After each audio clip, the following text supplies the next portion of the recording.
30% discount at Stone Stopper by Moonstone TM. Find us at moonstonenutrition.com. Here Radio.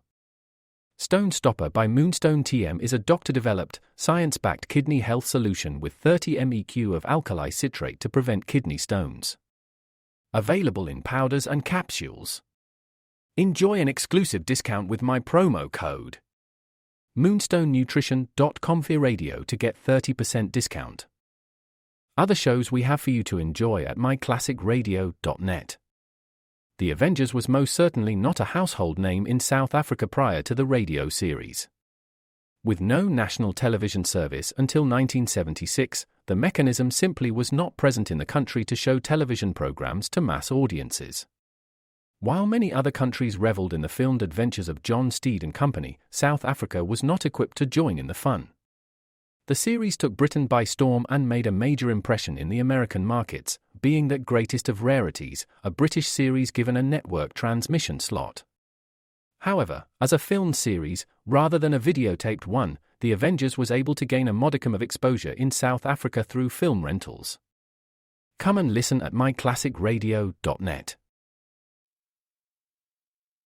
Good evening. This is Crime Classics. I am Thomas Hyland, with another true story of crime. Listen. The lady's name is Maria, and she's just come home from a party, dressed to kill. She's come home to discover a robber, the famous John Shephard, who removes Maria's lavalier gently, her earrings, slowly, and her rings. She was face to face with John Shephard, and for the rest of her life, she'd have something to talk about. Tonight, my report to you on the incredible history of John Shephard. Crime Classics, a series of true crime stories taken from the records and newspapers of every land, from every time. Your host each week, Mr. Thomas Hyland, connoisseur of crime, student of violence, and teller of murders. Now, once again, Mr. Thomas Hyland.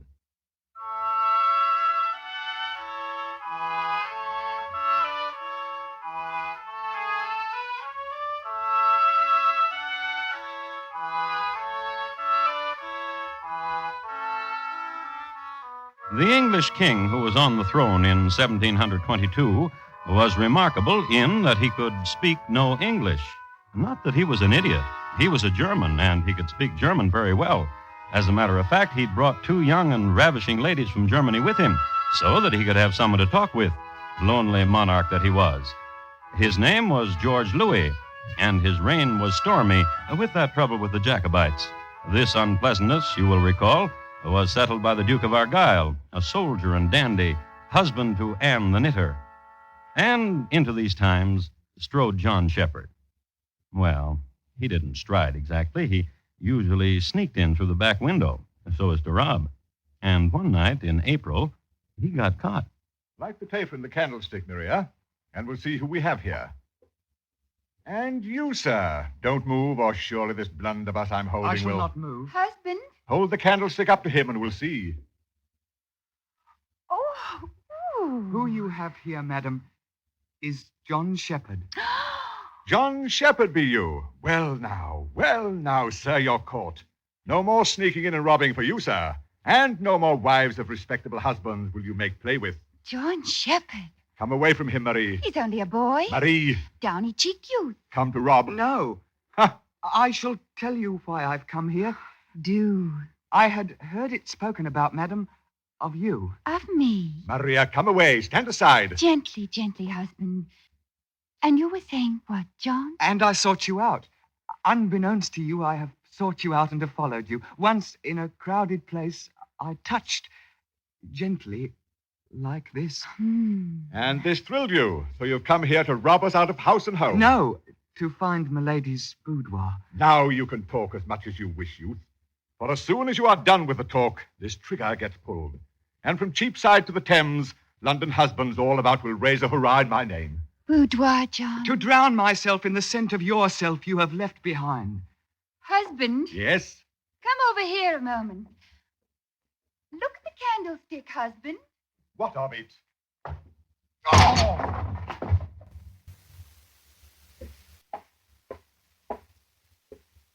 Now, you were saying, John. Beautiful. Gossamer hair and lips of coral buds. Lips. But soft as soft can ever be. If you're to go quickly. And the jewels sparkle at your throat. And when you move your hand, it makes a pattern of glitter on the gentle air. Take them. Yes. What?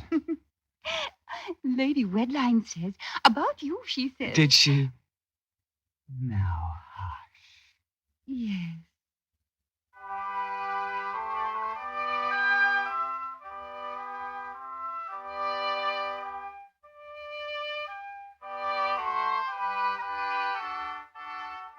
On this night, he was barely 20. His father died from drink when he was 3, and he was left orphaned when his mother died a year later. When he was 10, his aunt hired him out to a cane chair maker, but the trade bored him and he ran away. Alone in London, he began to pursue the libertine life and was soon adept at picking pockets, mugging, breaking into houses, bribing policemen, and joshing the ladies. He was a handsome boy, and even at 16 was caught up in a scandal involving Madam Scott's school, causing it to lose its charter for 3 decades. And once, at 19, according to a footnote, his activities all but caused Admiral Brisbane to bring the fleet in from Skagerrak to scotch a rumor. Romantic, dashing, and bold. But he had his home life, too. Scallion, Nate, Billowjinks. Now, Beth, Pretty boy, where have you been, pretty boy? you know well. Would I mouth the question if I knew it well? Where have you been? About? Stealing? Well, of course, stealing. Then show me. Show me why I've been waiting to the wee hours. Nothing to show you, Beth. Oh? On coming home to you, I met a man. And he said, what you got to sell, John boy? What you got to sell? Oh? Just some baubles. And he cheated you for what they were worth and you gambled and now you got nothing. I saved you something, dear Beth. What? Here's a bauble for you. Piece of gloss you bought at a store for half a mite. Here, let me put it to your lowly throat. No. Beth, pretty Kim. A thing to tell you, John, 'cause I've sworn it to me. Beth Lyon, I swore to me. Any more talking amongst the maids in the market I hear, any more soft laughing I hear in John Shepherd's name with it to the police I'll go to. I swore it. I swore it. 'Cause I'm tired of waiting into the wee hours for you and you coming home tired and cheated, gambled out. Now I want none of you no more, John. You come to me and you'll change your mind, Beth Lyon. All right. We'll see. Now what, John Shepherd? Soft touches your hair against my cheek, and a sparkle go. Get out of here. Beth, What? you said a thing about the police. Get out of here.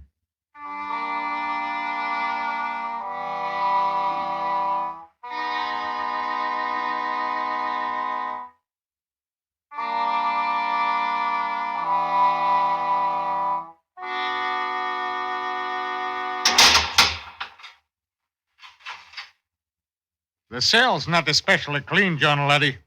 That's never been broke out of. A bite of you.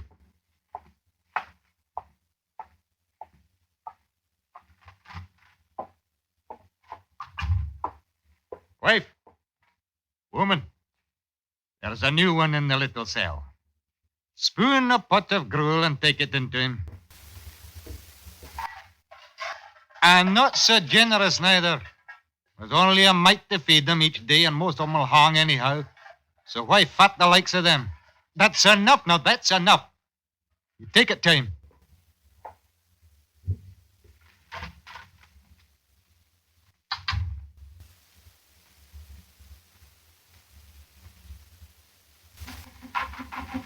Hello? Oh. Hello. Oh, what dream is this? What angel is this that brings me sustenance?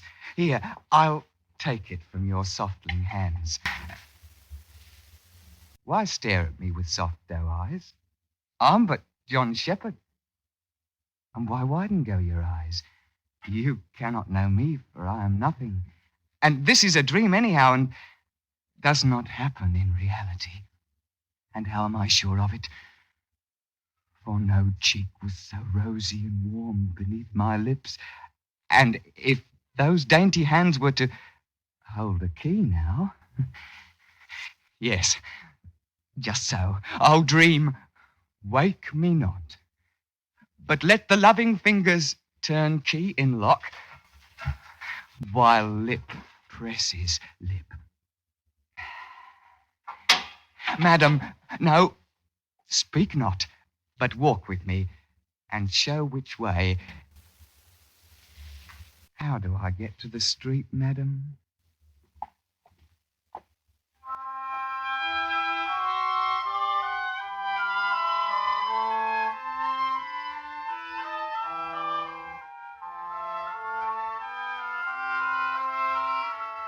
Without even paying a fine. As a matter of fact, there is on permanent exhibition at Scotland Yard a locket which the warden's wife gave to John Shepherd as a memento of their walk from cell to street. A simple, small locket with a simple, small diamond in the center of it. It is said that John Shepherd cherished the locket for a week before he sold it to a pawnbroker. And so he was on the loose again, stealing, robbing, chucking chins, steering clear of Beth Lyon and the police, gambling, and doing all the things which made him a legend. And one day, it was a summer's day, and he was strolling in the fabulous Chesney Lane and eyeing the nice things behind the shop windows. And he stopped for a moment and considered a diamond brooch and wondered where the closest rock was when... Don't do it, John. Don't do it, lad. Huh? I know what you're thinking, John. How to get a rock. And to smash a window, to steal what you see there. Why you got your hand on my shoulder? Because I'm of the law, John, lad. And I'm arrested then? You be John Shepherd, bain't you? Am I arrested then? We was told to look out for you, especially here in Chesney Lane. Don't you run, John, lad. Then what you want from me? I've heard you're a sly one, and a nervy one, too. There's a thing on your mind you're not saying. Aye. Which is what? It's my duty to walk up and down Chesney Lane and to keep the law and to take note of things. And you've noted... Down what? there, across the street, 2 blocks down, at the corner... The Greystone House? Aye. The house of Lord Courtliff and his lady? Aye. What of it? 'Tis empty. Of the lord and the lady, that is. The servants? Gone. All of them gone to watering. In Brighton. Dee now. Dee. As I am the Lord, Dee. As my name is Cooper, Dee. Let us walk. Dee.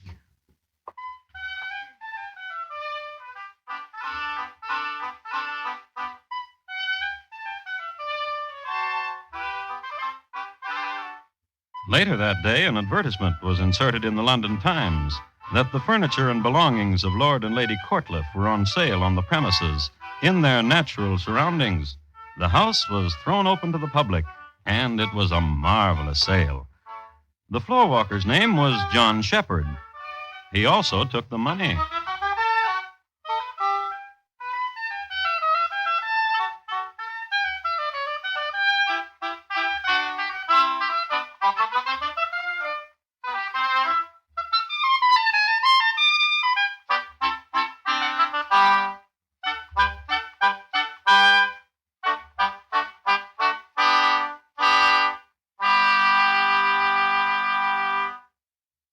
You are listening to Crime Classics, and your host, Thomas Hyland.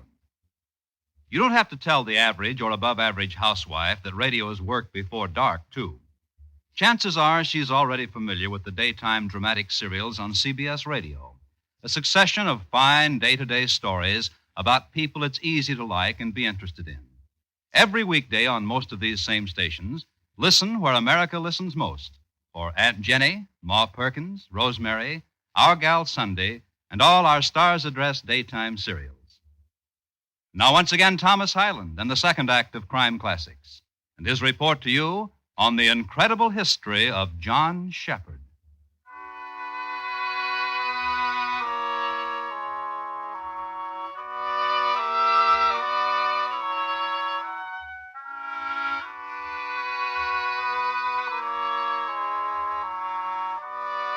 I would like to speak to you briefly about Newgate Prison.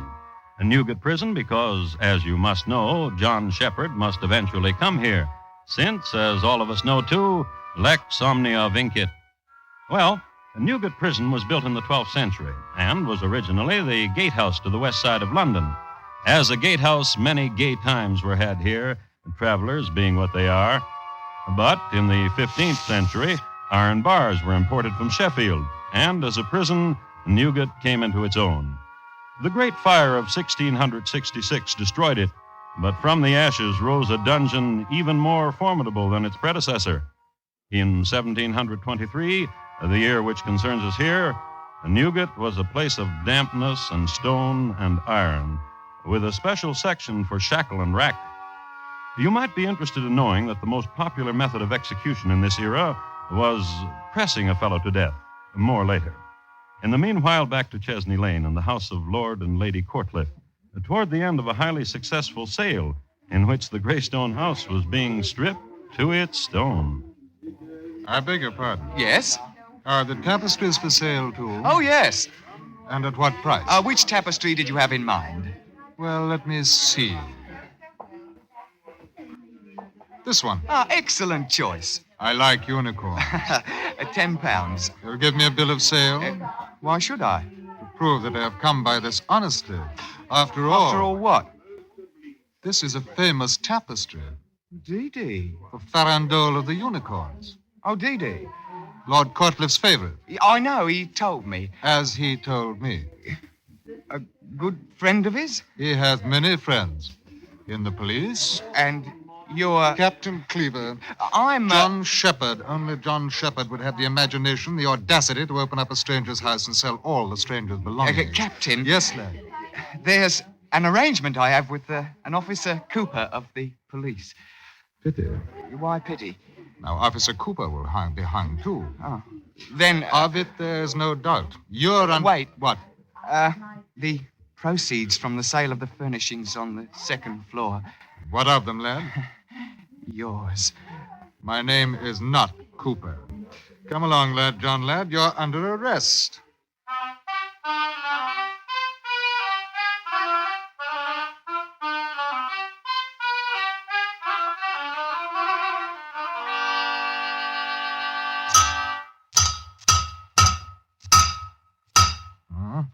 I'll test that, stonemason.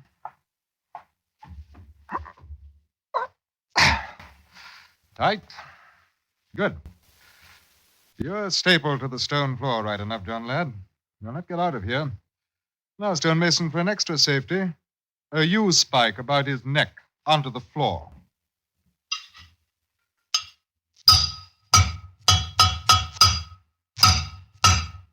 Now, let me see. A couple more hits, stonemason. A couple more, my man. The only time you'll be leaving Newgate, lad, John lad, is when they trundle your body out. And we'll take another extra safety. Hand me those chains, stonemason. Wrap them round you, lad, John lad. Goodbye, lad. Come, stonemason.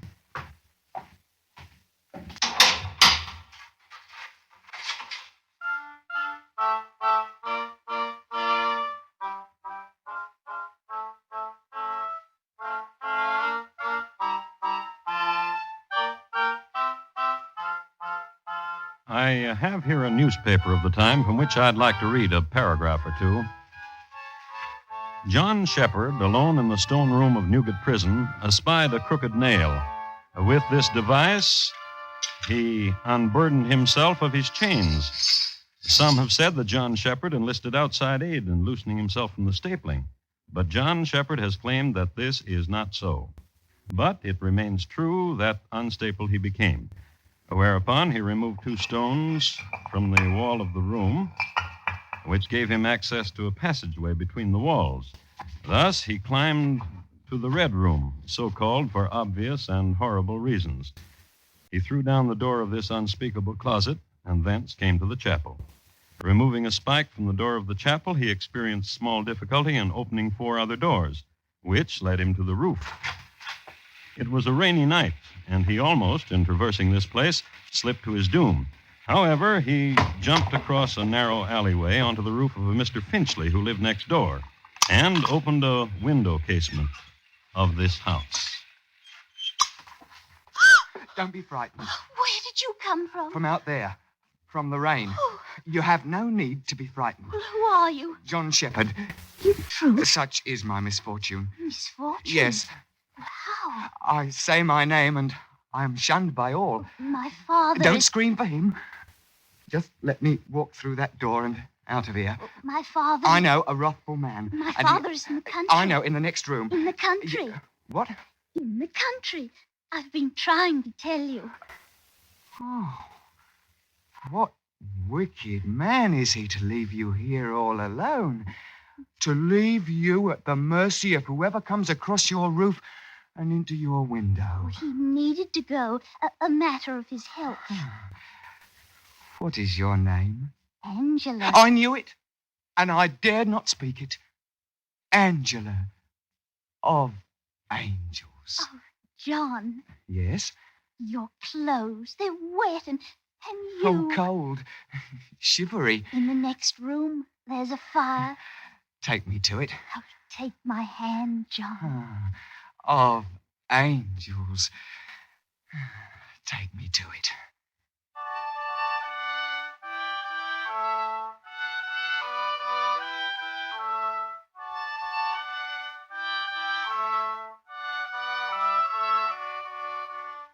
And in no time at all, John Shephard had the run of the house. He particularly liked the library and would spend hours here. He liked to read to Angela, and as your almanac will show you, this was a very rainy summer, so he read to her a lot. And in spite of the inclement weather, it was truly an idyllic summer for these 2 young people. I love you, Angela. Oh, and I love you, John. John, oh, John. John. And small lovers spat. I hate you! Hate me, do you? Well, I despise you. Parting. Greetings. Oh, John, John, you've come back. And John would read to her again. And sometimes next door there would be an execution. And they would watch. And every week, Angela wrote to her daddy. Dear Papa, it rains here. Most every day it rains. And there is chill in the air. I thank the stars each night that you're in the country and getting your strength back again. Stay as long as you want, and I will come down and visit you at Christmas time. As you have told me to, I improve myself in the library, reading and doing sums and musing. Tonight there is a thunder shower. How fortunate are you that you are not here. John, I'm writing to my father. Hurry, then. Your loving daughter, Angela. In the autumn, the weather got better. And one morning in early October, right outside Angela's house, when John was returning from the greengrocer's, a voice from out of the past all but dropped John like a pulled steer. John, well, John Shephard. Hello, John. Hello, Beth. Ain't they hanged you yet, John? Oppressed you? I'm a hurry, Beth. Be you now. Please! Yes, hush. Now, why should I, John? Because, we're old friends, Beth. Be we now? John, Yes? were the police to find you, my lad, what would happen to you? Well, They'd hang you, wouldn't they? A pressure thinner than a comedy cake. but you won't call them now, would you? I might, Unless what? like it was in the old times, like it was before. John! Well, now. Do you have the parsnips from the greengrocer's? Do you have the parsnips from the greengrocer's? Well, now. Who's this woman, John? It's my, it's my Forgot old, my name, John. I'm Beth Lyon, and who be you, little duck? Come into the house, John. Come into the house, John, pretty as you please. Well, John ain't coming into your house no more. Are you, John? Angela. Yes, John? Angela. Now you listen to me. You listen to me, John. I know where you came from that night. That first night when you came in from the roof, out of the rain. You came from next door, from Newgate Prison. Angela. And if you don't come into the house this moment, I'll yell for the police. And he comes with me, royal. John? Police! And when John moved toward Angela, you guessed it. Police! Well, as you can imagine, that brought the police. And John was arrested again and got his old room back again. He was stapled again and chained again. And the guard was placed on 24-hour vigil. Hey. God. God. Yeah. How would you like to... No.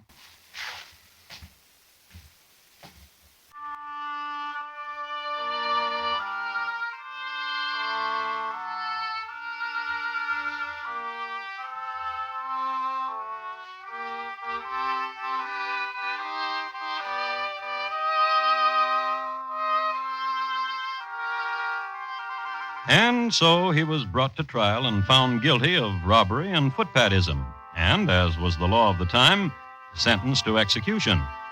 Since this was the very autumn when pressing to death went out of fashion, John Shephard was hanged.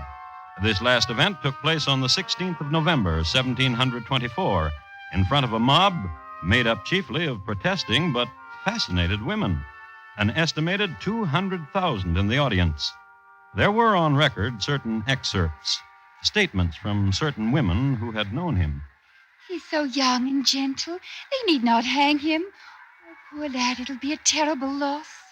London will seem different without the likes of John Shephard. There'll be no one to love for no more. Each time it rains, I'll keep looking at the window and remembering. Oh, sweet apparition, and he'll no longer appear. Sweet John Shephard, cruel John Shephard, I scarce know whether I love you or hate you the more. Scarce knew whether she loved or hated him the more, which was about the consensus from a goodly sampling. And just think, only 23 years old.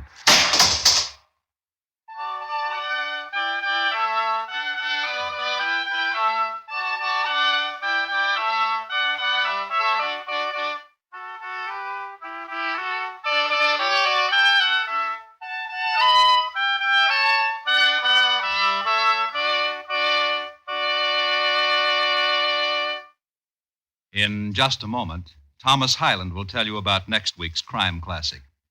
John Shephard, tonight's crime classic, was adapted from the original court reports and newspaper accounts by Morton Fine and David Friedkin. The music was adapted from themes of the period and conducted by Bernard Herrmann. And the program is produced and directed by Elliott Lewis. Thomas Hyland is portrayed on radio by Lou Merrill. In tonight's story, Alastair Duncan was heard as John Shephard. Featured in the cast were Betty Harford, Ellen Morgan, D.J. Thompson, Ben Wright, Richard Peel, and Jerry Desmond. Bob Lamont speaking. And here again is Thomas Hyland. Next week, Rome, Italy, just a little bit before March 15th in 44 B.C. We will concern ourselves with a man and his friends and what happened when they all got together in the same room. It's listed in my files as 23 Knives Against Caesar. Thank you. Good night. Your Heart Association presents Bing Crosby. Folks, you know, there's never been a job too big for America to handle. Right now, your Heart Association is asking you to join medical science in the fight against heart diseases, which take more lives than all other diseases combined. The goal of the Heart Fund is to help bring new hope to all hearts through new advances in surgery, through new methods of prevention and care and treatment. The American Heart Association and its affiliates comprise the only voluntary health agency devoted exclusively to heart programs. Mail your contribution to HEART, H-E-A-R-T, care of your local post office. Help your Heart Fund, help your heart.